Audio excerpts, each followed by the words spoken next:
The sun rose slowly over the quiet fields of Moran, a remote human settlement on the planet Viridia. Dust swirled gently in the morning light, catching on the tall grasses that clung stubbornly to the dry soil. Elias, a human farmer, was already awake, moving steadily along the rows of his small crops.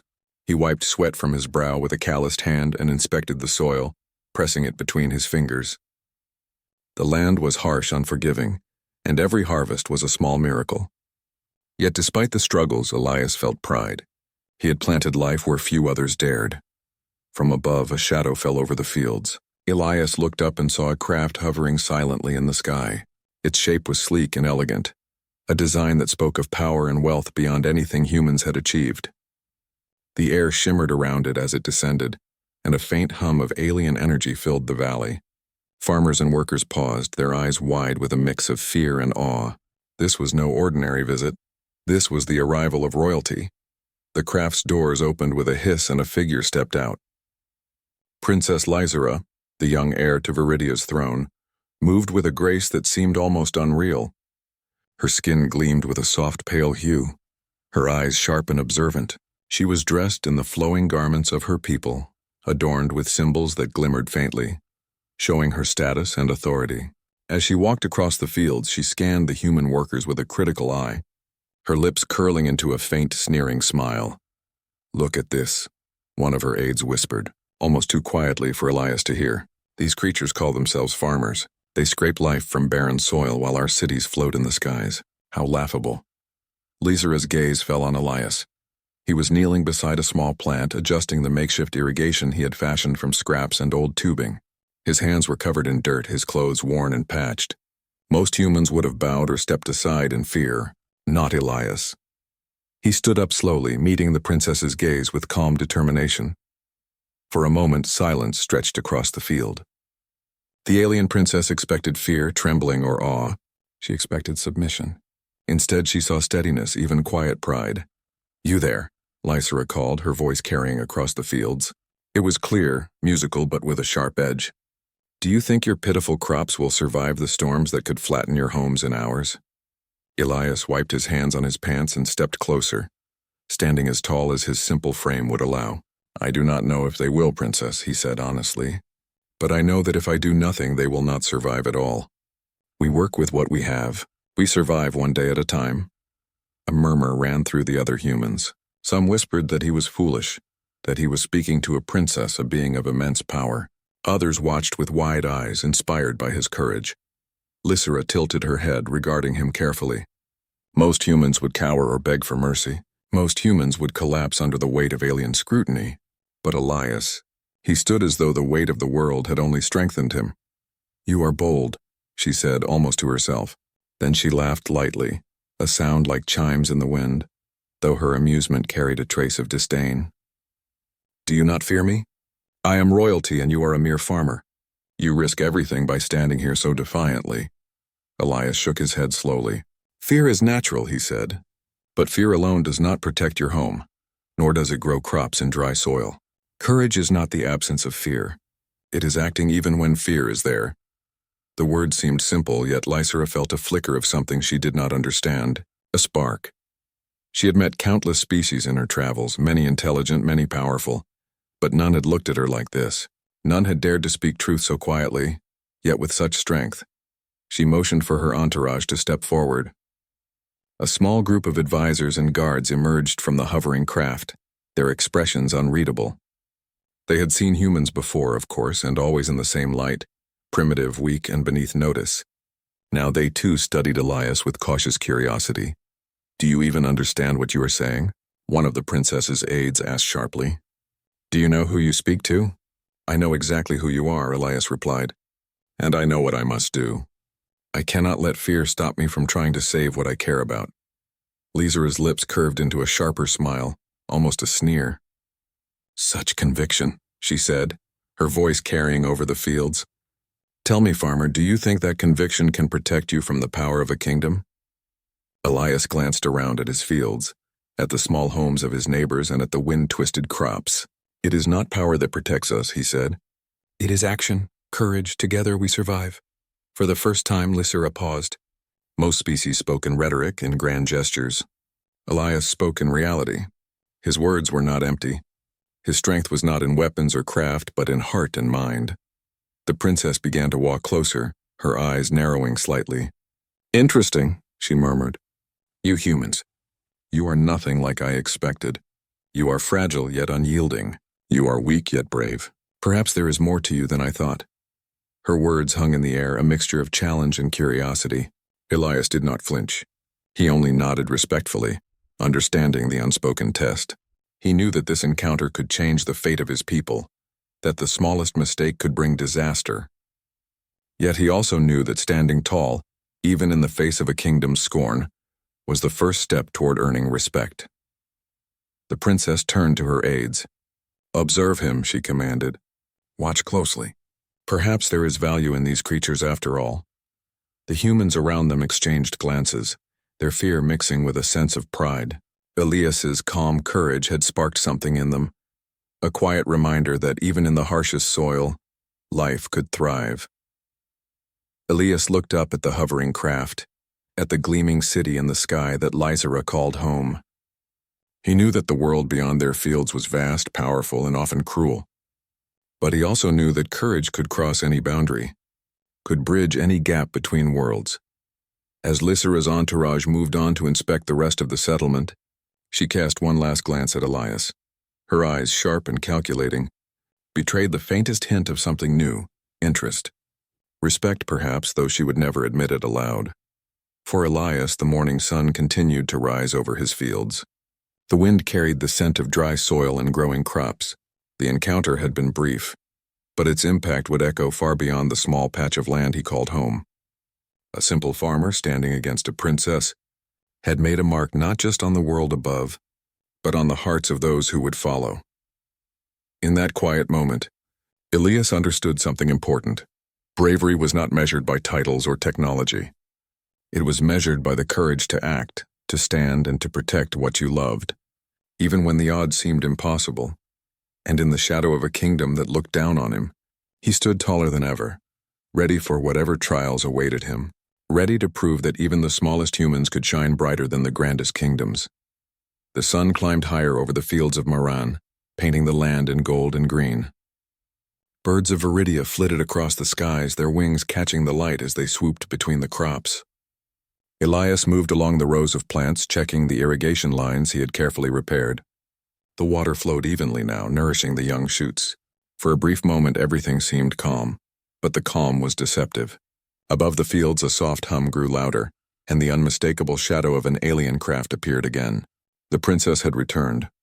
Lysera stepped from the hovering vessel with the same elegance and authority as before. Her eyes scanned the fields and landed on Elias, who stood by his crops, unafraid. The small human looked even braver in the light of the sun, his sleeves rolled up, dirt on his hands, determination in his eyes. "You again?" she said, her tone sharp but tinged with curiosity. "Farmer, do you not tire of my scrutiny?" "I tire of nothing," Elias said quietly. "I am simply doing my duty to my land and my people. That is all." Lysera arched an eyebrow. "Duty? You call it duty to tend dirt and plants while a kingdom watches from above?" Elias smiled faintly. "Duty is the same, whether it is tending fields or commanding armies. It is the responsibility to protect what matters." Her entourage shifted, whispers passing between the alien advisors. They had expected humans to cower, to stammer. Instead, this human spoke with honesty and quiet strength. It was almost disturbing. "Very well," Lysera said finally. "I will make this simple. Show me that your people are not entirely useless. Demonstrate their worth. Convince me that humans are more than what I see before me." Elias's heart pounded, but his expression remained calm. "And if I fail?" he asked. Lysera's lips curved in a sharp, almost cruel smile. "Then your people will be dismissed as primitive, and perhaps you will regret standing so boldly." He nodded. "Then I shall do my best." Lysera motioned for her aides to step back, giving Elias the floor. The human began to gather the villagers. He spoke quickly, instructing them to prepare the small machines, tools, and even old scraps of technology he had salvaged over the years.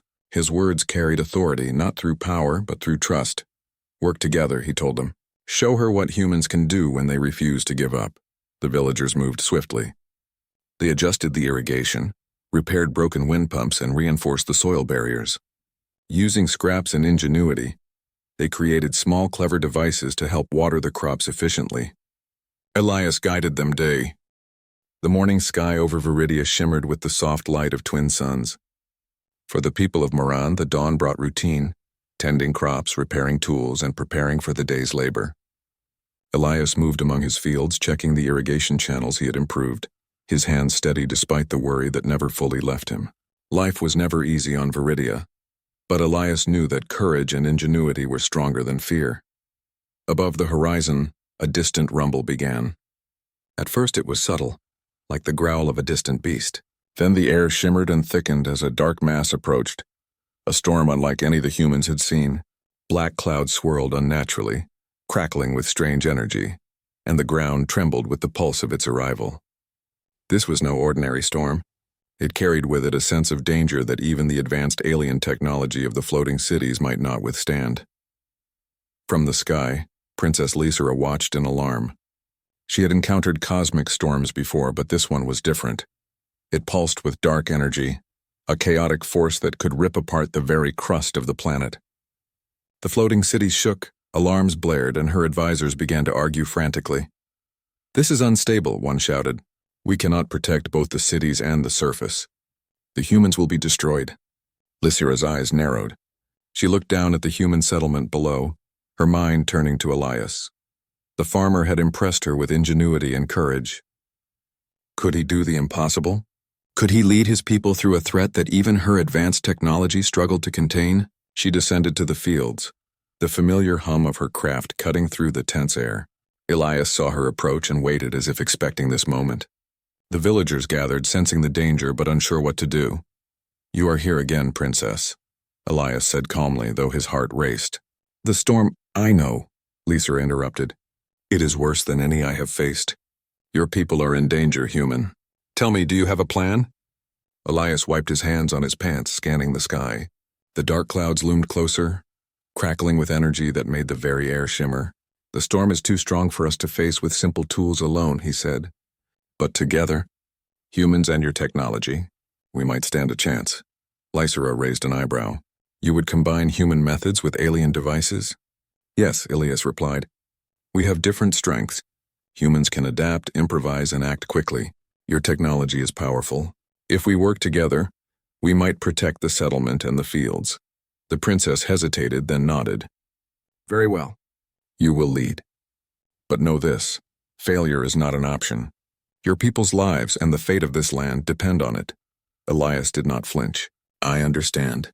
We will do our best." He turned to his villagers, speaking with calm authority. "Listen carefully. We have a chance to protect our homes, our crops, and each other. Follow my instructions and we will survive. Stay together, work fast, trust one another." The humans moved quickly. Some carried water from the wells to reinforce the irrigation channels, while others set up reflective panels Elias had designed to direct light and energy toward weaker plants.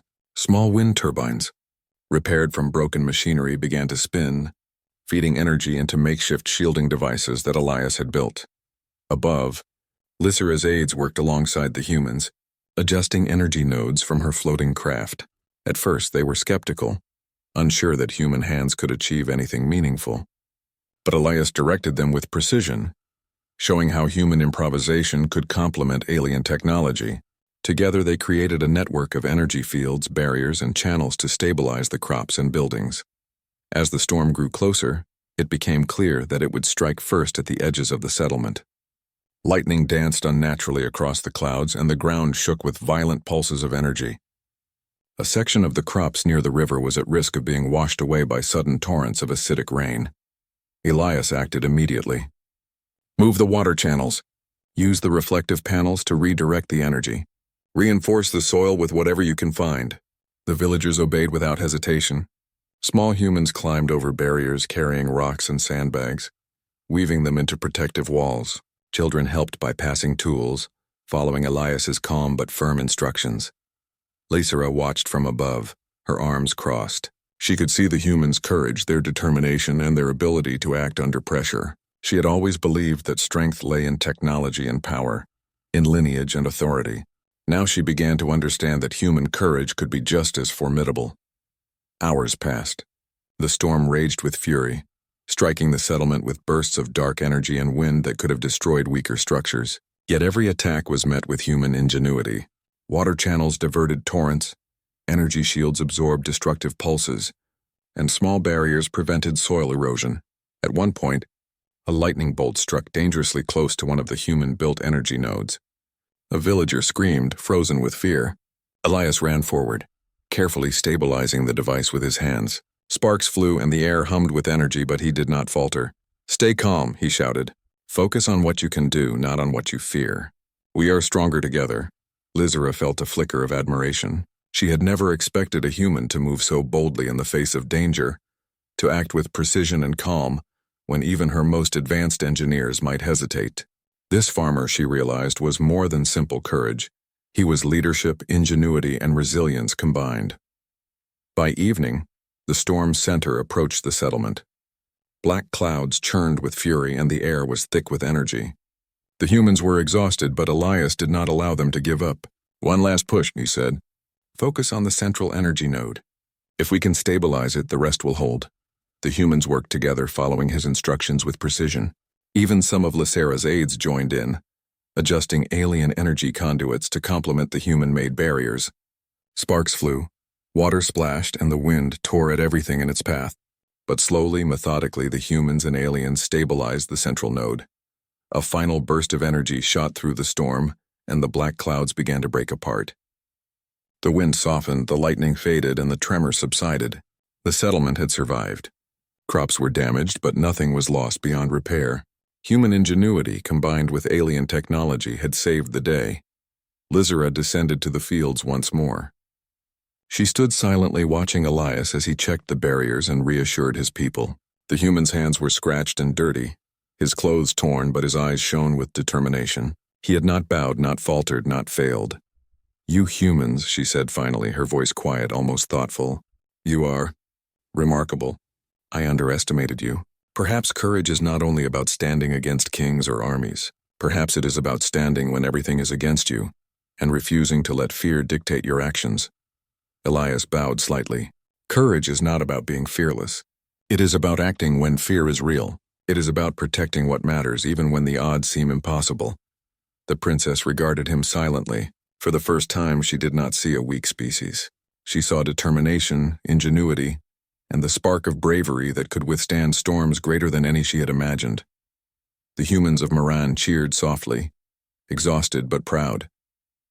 They had faced an impossible storm and survived, guided by Elias's courage and clear thinking. The villagers began to see that even the most ordinary humans could accomplish extraordinary feats. As night fell, the twin suns dipped below the horizon, casting long shadows across the settlement. The storm had passed, but the memory of its fury lingered. Elias stood among his people, his eyes reflecting the calm resolve that had carried them through. Lizera, standing a few steps away, watched silently, her thoughts turning over the lessons she had learned. The universe was vast and full of dangers, she realized, but courage could be found in even the smallest of beings. Strength was not always measured by power or technology. It was measured by heart, determination, and the refusal to surrender. And Elias, a simple human farmer, had proven that courage could shine brighter than storms, brighter than fear, and perhaps one day, brighter than kingdoms. The morning after the storm was strangely quiet. The fields of Moran were damp, their soil dark and heavy, but the crops still stood. Smoke rose from broken fences and shattered tools, yet the village had survived. Humans moved slowly, tired but proud. They had faced a storm that should have destroyed them, and they were still standing. Elias walked among the fields, checking the energy nodes that had been reinforced with both human and alien methods. The makeshift devices still hummed faintly, proof that their work had held through the worst of the chaos. He paused at one of the crops, brushing his hand over its leaves. "You made it," he whispered softly, as if speaking to the plant itself. But deep in the sky, far above the floating cities, another threat stirred. The storm that had passed over Viridia was not simply weather. It was a fracture in space, a rift of unstable dark energy. While the humans had survived the first wave, the core of the storm was still alive, drifting closer, growing stronger. If it struck again, even the alien cities might collapse. Princess Lysera stood on the balcony of her vessel, her sharp eyes scanning the horizon. She had seen storms before, but never one that carried such a strange, hungry power. Her court debated endlessly. Some argued they should flee, leaving the surface settlements. The storm was gone, but its shadow remained. The skies over Viridia cleared, yet everyone knew peace would not last long. The unstable energy that caused the storm still lingered, trapped deep in the planet's atmosphere. If left unchecked, it could return stronger than before, tearing apart both the floating alien cities and the human villages on the ground. Elias returned to Moran a weary hero. The villagers cheered when they saw him alive, rushing to surround him with gratitude. Children ran forward, clutching his hands. Old men clapped his shoulders. Women placed garlands of flowers around his neck. For the first time, the farmer who once lived a simple, quiet life was seen as the protector of all. Yet Elias did not smile for long. His eyes kept drifting toward the sky, where Lysera's vessel hovered in silence. He knew the danger was not finished. He also knew the princess was not the kind to abandon problems unsolved. That evening, Lysera came to him once more. She walked among the humans with the poise of royalty, her soldiers behind her, but her eyes softened when they met Elias's. "You risked everything," she said, "and because of you, the storm weakened. But this is not the end. The energy source is still unstable. Unless we find its origin, the planet will face another disaster." Elias nodded slowly. "Then we must find where it comes from." Lysera hesitated, then admitted, "We believe the origin lies beneath the mountains to the north. Long ago, my ancestors built a chamber there, a place where energy was drawn from the planet itself. It was meant to give endless power to our cities, but something went wrong. The balance was broken. That is why storms now form." Elias listened carefully. "So your people made this storm?" Her voice lowered, filled with shame. "Yes, we caused this. And now we must face it." The villagers around Elias muttered nervously. To journey into the northern mountains was dangerous. Few humans had ever traveled there, and none had returned. Still, Elias stood firm. "Then I will go with you. If my courage can help, I will not stay behind." Lysera studied him for a long moment. Then with a faint smile, she said, "You truly are more than a farmer. Very well. Tomorrow we go together." The journey began at dawn. Elias, Lysera, her engineers, and a small group of human volunteers marched northward. The path grew steeper as they entered the mountain ranges. Jagged cliffs loomed above them, and cold winds howled through narrow passes. At night, the two groups camped together for the first time, humans with their simple fires and tools, aliens with their glowing devices and elegant shelters. At first, there was mistrust. Some humans whispered that the aliens were to blame for all their suffering. Some aliens sneered at the rough, unpolished ways of the villagers. But Elias sat by the fire with Lysera, speaking openly for both sides to hear. "We can waste our time blaming each other, or we can face what is coming. The storm will not ask if you are human or alien before it destroys you. Only together can we survive." His words struck deeply. Slowly, suspicion faded. Humans shared food with the aliens. Aliens showed humans how to read their instruments. By the second night, laughter rose from the camp instead of silence. Two peoples once divided were beginning to stand as one. At last, they reached the hidden chamber. Carved into the side of a cliff, its entrance was a massive stone arch half buried in snow and rock. Strange symbols glowed faintly along the walls, pulsing like a heartbeat. Lysera's voice was tight as she explained, "This is the core chamber. My ancestors built it to draw power directly from Viridia's heart, but they grew greedy. They pulled too much energy, and the planet began to resist. That resistance became the storms. Inside, the chamber stretched wide, filled with giant machines that hummed with unstable energy. At its center floated a great crystal, cracked and dark, leaking waves of violet light. The air buzzed with raw force, heavy enough to make the skin prickle and the heart race. An alien engineer scanned the readings. "The crystal is failing. If it shatters completely, the storms will never end. We must seal it or stabilize it." "Can it be repaired?" Elias asked. The engineer shook his head. "Not with our tools alone. It requires something more, something simple, something strong, something we have overlooked." Elias stepped closer to the crystal. He placed his hand against its cold surface, feeling the faint rhythm inside like a beating heart. "It is alive," he whispered. Lysera tilted her head. Alive? Yes, Elias said firmly. The planet is alive, and it has been wounded. You cannot just chain it with machines. You must respect it. Treat it as you would a friend or a beast of burden. It needs balance, not control. His words silenced the chamber. For years, the aliens had seen Viridia as a resource, nothing more. Yet Elias spoke of it as if it were part of his family, like the soil he tilled and the crops he nurtured. Lysera's eyes widened. Slowly she nodded. Then teach us, farmer. Show us how to heal what we have broken. The work began. Elias guided both humans and aliens in building a new frame around the crystal, using simple materials, wood, stone, and soil from the mountains themselves. These earthly pieces, though crude, carried the natural balance the machines lacked. The aliens wove their energy conduits into the structure, channeling power with precision. Humans placed their hands on the stones, pressing them firmly as if planting seeds. Bit by bit, a new system formed, not one of control, but of harmony. As they worked, the crystal pulsed brighter. The cracks sealed little by little. The violet light softened into a gentle blue. But the planet was not ready to forgive so easily. As the final piece was placed, the chamber shook violently.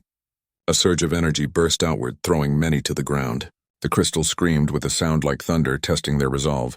Hold steady, Elias shouted, bracing himself against the structure. Do not let go. Show it we are not here to steal. We are here to heal. Humans and aliens alike held their ground, gripping ropes, tools, and each other. Lysera stood beside Elias, her hand pressed to the crystal as well. Her voice rose above the chaos. We will not abandon you, Viridia.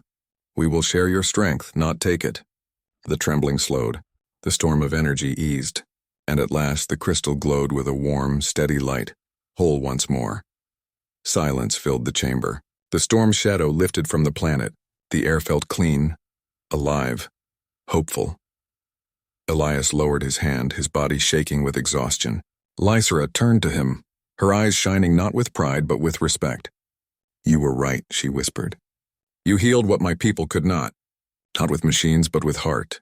Elias gave a tired smile. I only did what a farmer always does. I cared for the land. That night the camp celebrated. Humans and aliens sat together, no longer divided. They ate, sang, and shared stories, laughter echoing through the mountains. Lysera stood apart for a moment, watching the joy, then looked at Elias. When I first met you, I sneered. I thought you small, unimportant, but now I see you are greater than kings. Your courage does not only burn brighter than kingdoms, it lights the path for two worlds to walk together. Elias did not answer with words. He only looked out at the stars above, his heart calm. For the first time, he believed that Viridia's future could be bright if humans and aliens kept standing together. The chamber of the crystal was calm now, its glow steady and soft. For the first time in many years, Viridia seemed to breathe in peace. The humans and aliens had worked together, and the planet itself had accepted their unity. Yet Elias knew the journey was not finished. When dawn came, Lysera gathered her soldiers and engineers. The humans of Moran stood beside them, still weary but proud. There was no longer mistrust in their eyes, only the bond of shared struggle. The storms will not return, Lysera declared. But our work is not yet complete. My council waits above in the floating city. They will not believe this miracle. Some may even call it rebellion that I worked with humans. We must face them together. Elias nodded. If they doubt the truth, then we will show them. You cannot stand alone, princess, and I will not let you face them without me.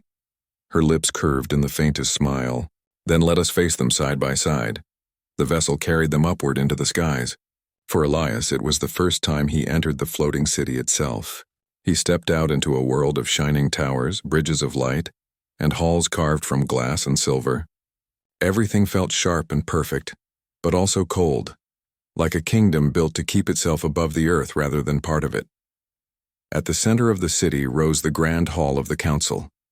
There the alien lords gathered in robes of silver and gold, their faces stern. When Lysera entered, whispers filled the chamber. When Elias followed, every whisper turned into shock. A human? One counselor sneered. You bring a farmer into this hall as if he were royalty? Lysera raised her chin proudly. Yes, because this farmer has done what none of us could. He faced the heart of the storm, healed the crystal, and saved Viridia. Without him, our cities would have fallen. Laughter broke out from several lords. One said coldly, "A tale fit for children. No human could achieve such things. They are weak, bound to the dirt." Elias did not flinch. He stepped forward and spoke in a calm, steady voice. "I am bound to the dirt, yes, because the dirt gives life. You float above it, yet without it you would starve. You call it weakness. I call it strength. The storms you feared were born from greed, from thinking you were greater than the land. But the land does not bow to kingdoms. It only answers to care and courage.